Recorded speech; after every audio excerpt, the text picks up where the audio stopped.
Are prices about to fall in Palm Springs? I keep getting this question. So let's talk about what's actually happening.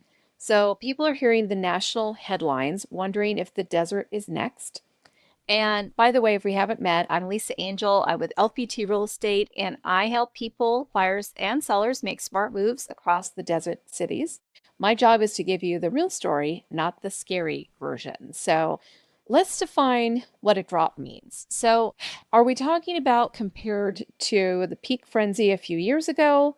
Because in some neighborhoods, yes, values have cooled from those heights. In others, though, they really haven't. And so the question is, from today moving forward, if I had a crystal ball, are we likely to see steady year-over-year declines across the board? I personally do not see strong evidence of that right now. And here's why. So, number one is this is not a typical primary home market. So, Palm Springs and the surrounding desert cities is a global second home destination. People are here obviously for the sunshine, the golf, the tennis, the hiking, the festivals, relaxation, hanging out by the pool, winter escapes. It's February right now. We're having a bit of a cooling trend. It's only supposed to be 70 today. So we're here for the winter escapes, right? But that demand is going to be very different from a regular suburb. All right. So number two, we have a heavy cash presence.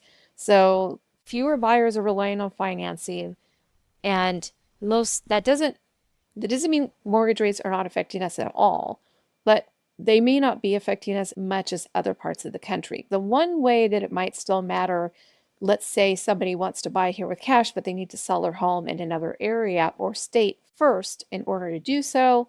Obviously, they're probably going to have a lot of buyers with getting loans, and pardon my water drinking here, when they're going to have a lot of buyers getting loans, and so it might matter more on the sales side than it does on their purchase side. So there's a little bit of that.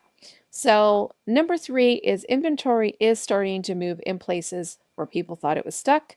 So I'm starting to see homes clear out, let's say in some communities, look like they were really kind of building up inventory for a while.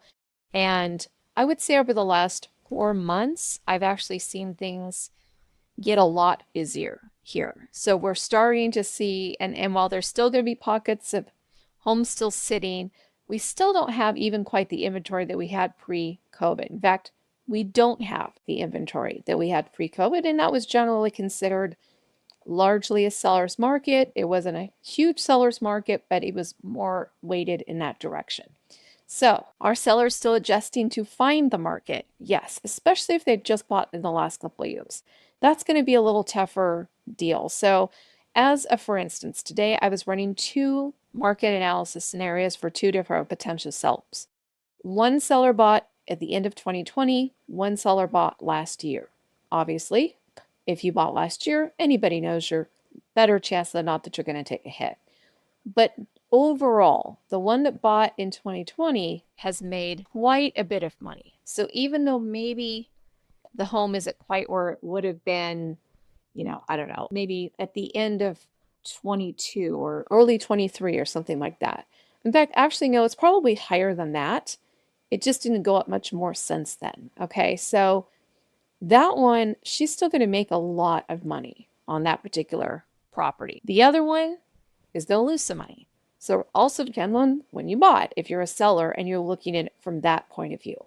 If you're a buyer, give me another example. I have a buyer coming here from another area of Southern California that is actually selling a little bit quicker than ours is, at least the neighborhood they are buying in. It's very specifically the neighborhood they are buying in, because there's still other areas in our valley that are still selling a little bit more quickly. But where they're selling, it's going very well. And then they're coming over here and buying, and they actually, it's a perfect scenario. They're in more of the driver's seat on their end. They're in more of the driver's seat on this end. So it's a nice combination, right? So again, it's neighborhood specific as well. So and where you're going to see most of the neighborhoods that have had a bit of a drop, you're going to see the ones where they have allowed short-term rentals. So ironically, those are the neighborhoods that got quite a big influx of value because of the short-term rentals for a while.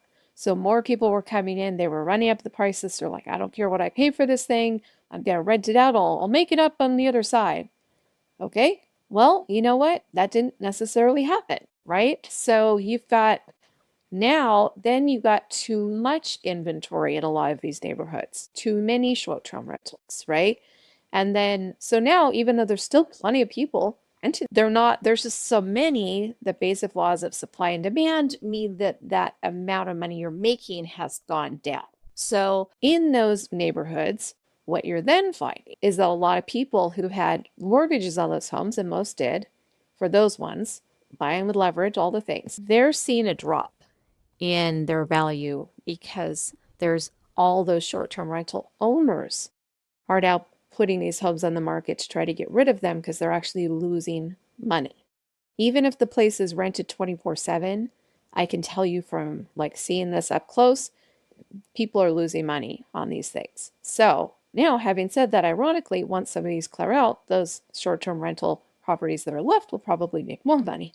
So yeah, just where did you land on that scale? But those particular neighborhoods, those would be the ones, by the way, buyers, where you're going to find more of a deal. So I would be looking for that, right? Um, so let's go a little bit deeper in here. So there's a little bit of a difference between, I think what a lot of people are wondering is, hey, if I go down and I buy in the Palm Springs, the greater Palm Springs area, the Coachella Valley, the Desert Cities, however you'd like to say it. If I go down there and buy, am I going to get myself into trouble because I'm going to buy and then the bottom's going to fall out? Let's face it, a lot of myself included, I was selling real estate in 2008. So I watched this happen and it was painful, by the way, to be a realtor. It was painful to be a seller. It was painful to be a realtor. It was painful to be a buyer who thought you were going to buy a house one day and then all of a sudden that particular loan company closed their doors. And that was crazy. I was seeing all sorts of escrows where we were in escrow and then they went to fund escrow, went to get the money from the lender, and the lender closed their doors. So the lender closes their doors, and that home was supposed to be funded, and they were supposed to close that day. And now you have a buyer with nowhere to go, probably nowhere else to get a loan. A seller who's out there were moving, and boy, that was a tough market to be in. So it was sparring and shall we say jarring. And so a lot of us who lived through that as adults and maybe even kids who remember how that felt when their parents were maybe going through some of this stuff, we tend to think that like that's the real estate market all the time. When in actuality, the market for the last 100+ years since the Great Depression, honestly, give or take, has only gone down just that one time. I mean, there's been slight fluctuations, but as far as an actual drop, the average for the last over 50 years, as long as I've been alive and then some, has been around a 4% increase per year. That's the average. So with that one drop, ironically, it's funny because then the COVID, when COVID pushed the market up, that actually ended up, when you look at the graph, and I actually wish I had that for you right here, but when you look at the graph, you can actually see how if the market had gone up that 4% per year, we would have landed in the same place no matter what. We just had this dip and then we went up a little bit more slowly, and then the spike made up the difference. And so all of that time, we ended up in exactly the same place that the average would have landed us in the first place, if that makes sense. So again, you average that all together, 4% per year.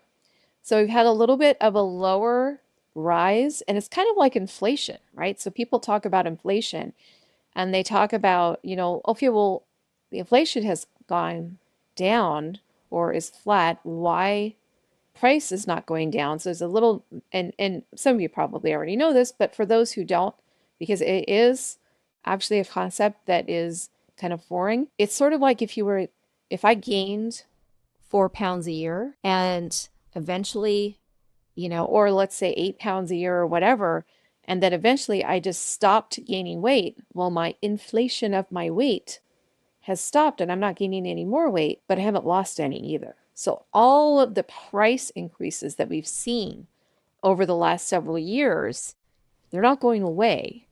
They just haven't gone back down.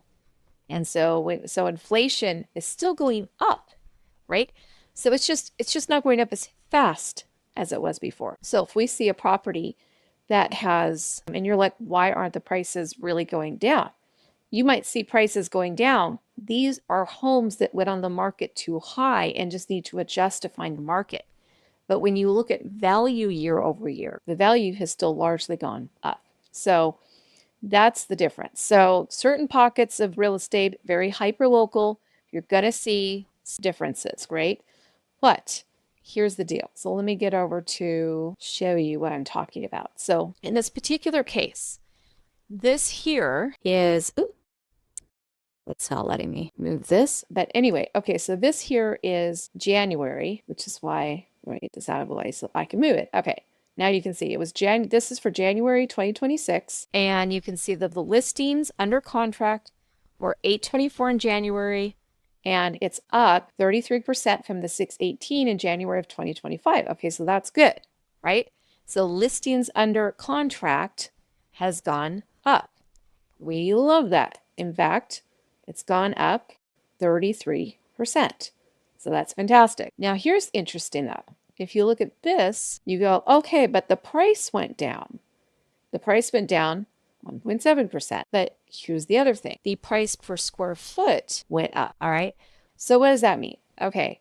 It means probably, well, it means likely that the price of the home went down because more people just bought a slightly smaller home. But the price per square foot of those homes went up, and they went up 6% year over year. So from January of 25 to January of 26, the price per square foot, which is really a better indicator because we don't know, that's the 639 versus 650 could mean anyhow, but we don't know. So we don't know. So the next thing you have to look at then is price per square foot. So that actually gives you a much better idea. Now, it's taken a little bit longer to get that price per square foot. So days on market has gone up a little bit, again, January of this year versus January of 2025. Here's the interesting thing. The listings, the new listings have gone down. So what do we all know about basic supply and demand, right? If the supply goes down, the demand goes right, you're going to see that right there tells me the fact that the price per square foot has gone up a bit and the new listings have gone down a bit tells me that, yes, it's still somewhat favoring buyers, as you can see here, but it's really, right now, it's more balanced. But I would suspect that if we keep going in this direction, we're probably going to see it move. I'm not saying COVID, but I do think it's going to be more like this. And I think we're going to see this happen over the next couple months as we get into the spring market. So that's my thoughts on that. Then, if we go over and look at this a different way, get this guy out of the way. This right here is all of just today. I pulled up these stats. So I pulled up all of the single family home, and you can see here I put active, closed, coming soon, pending, active, under contract.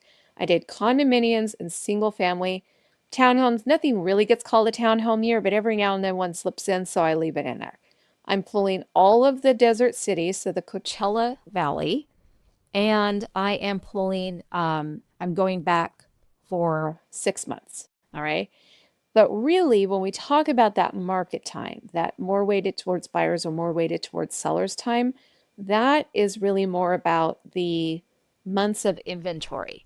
In other words, how many months would it take at the current rate of pending sales, homes that are under contract today, to clear out the current rate of active homes on the market? All right. So today in February, so we just looked at January stats. So today in February, we've got 3441 as far as active homes on the market for condos and single family. So we're not looking at manufactured homes or anything like that. We're just looking at those. I mean, that's pretty much the other category. So active under contract are 549 plus 427. That number is 976. So when you divide, and then of course for this, I include the coming soon homes. All right, so that's actually 3469 divided by 976. So again, 976 homes are in contract right now in the desert cities, and 3,469 homes are actively for sale in the desert cities. What that means is you've got, I wrote my notes here, 3.55 months of inventory. So, generally speaking, 3 months of inventory means that it is a seller's market. It's the high end of a seller's market. For instance, in the COVID days, right? A lot of the months of inventory was actually measured in weeks, right? There are more homes pending sale than there are on the market. So that's a really upside down seller's market. But generally speaking, 0 to 3 months is considered a seller's market because there's plenty, the inventory is moving through. It's not a big deal, right? Like their homes are selling. And even if there's a lot on the market, there's plenty that are selling. So that's a very good, 3 months is actually a pretty healthy market. 3 to 6 months is considered a balanced market. So doesn't really go one way or the other. Doesn't really favor the buyers, doesn't really favor the sellers. Again, we're going to see hyperlocal differences in some pockets and some neighborhoods being affected by other factors, such as the Airbnb scenario. But for now, keep in mind that the 0 to 3 months is typically a seller's market. So if you're looking at overall, we've got 3.5 months of inventory for the Coachella Valley.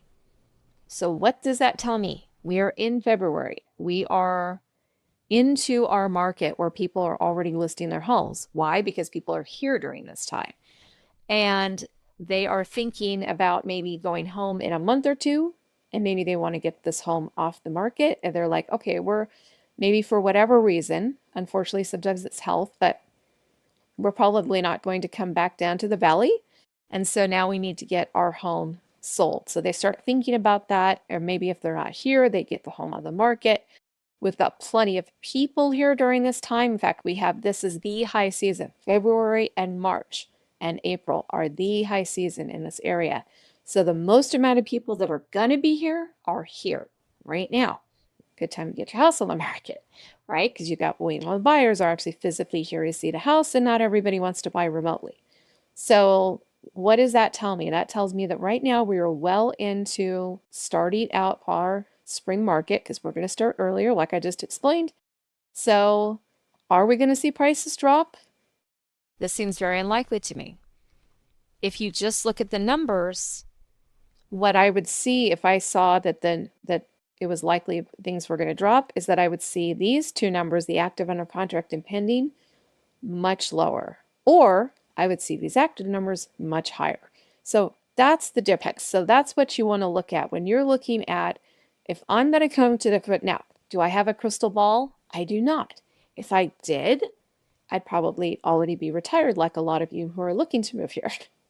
But honestly, I've been doing this for 27 years. I've gone through a lot of markets. I've gone through the super sellers market and I've gone through the super buyers market in my career because I went through 2008 and I went through 2021 and 2022. So I've gone through both of them. I've seen both of the extremes. I see a lot of the middle, more balanced markets too, where they're kind of one way or the other.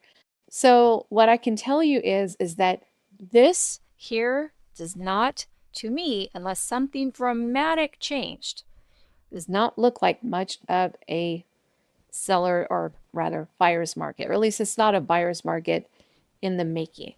Again, there's pockets right now. There's some pockets where you can really get some deals in here right now, which is fantastic. There are some specific homes where you can get the good deal. That's always the case. But this is the kind of thing that I think would be probably better the devil we know than the devil we don't know.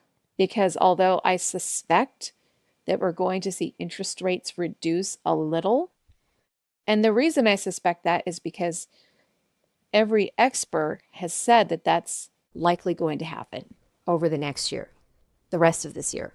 But how much?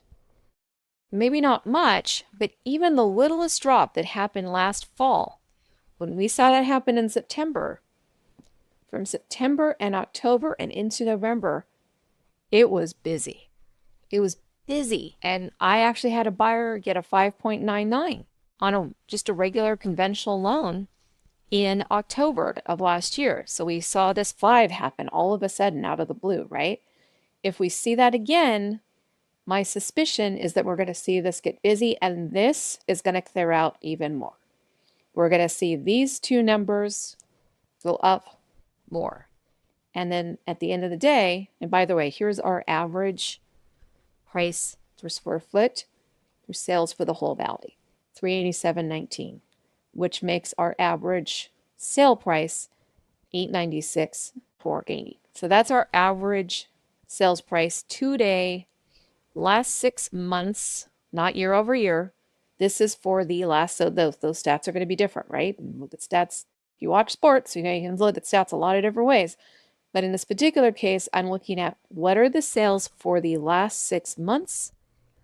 They are landing at an average of $896, almost $900,000. So that's what we have so far.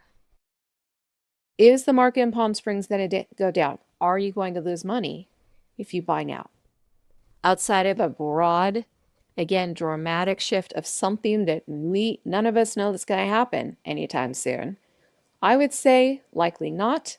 If anything, you're probably going to see these prices go up, not dramatically, but a little bit. So if you're going to see the price go up by a few percent over the next year, why not just go ahead and take advantage of what you can do now as a buyer, again, especially in certain pockets of the valley.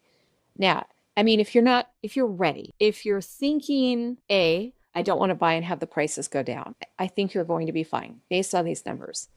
Or B, I want to wait for the prices to go down so that I can buy. People have been doing that for the last 3 years, and it hasn't happened. So, I mean, again, some pockets may have dipped a little bit, but they haven't dipped below 2023 pricing.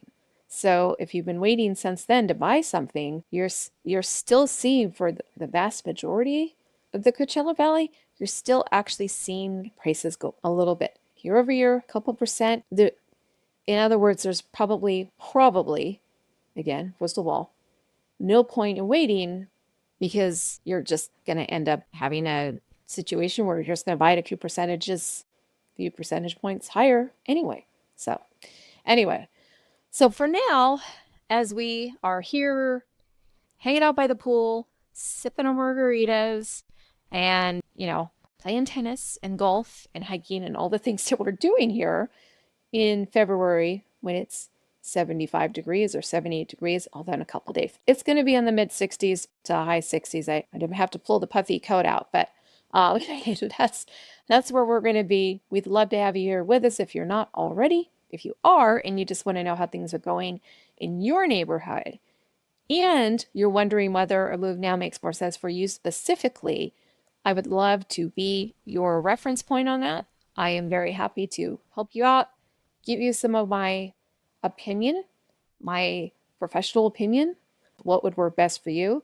And I would love to do that for you. You can always schedule a Zoom with me by clicking on the link in the description below, or you can also use the QR code that is in my banner as well.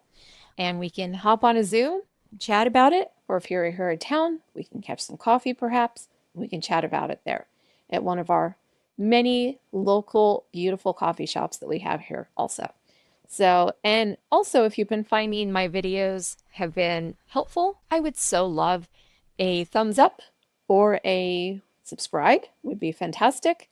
And I'm sure if you watch a lot of YouTube, you hear them a lot, but it really does help.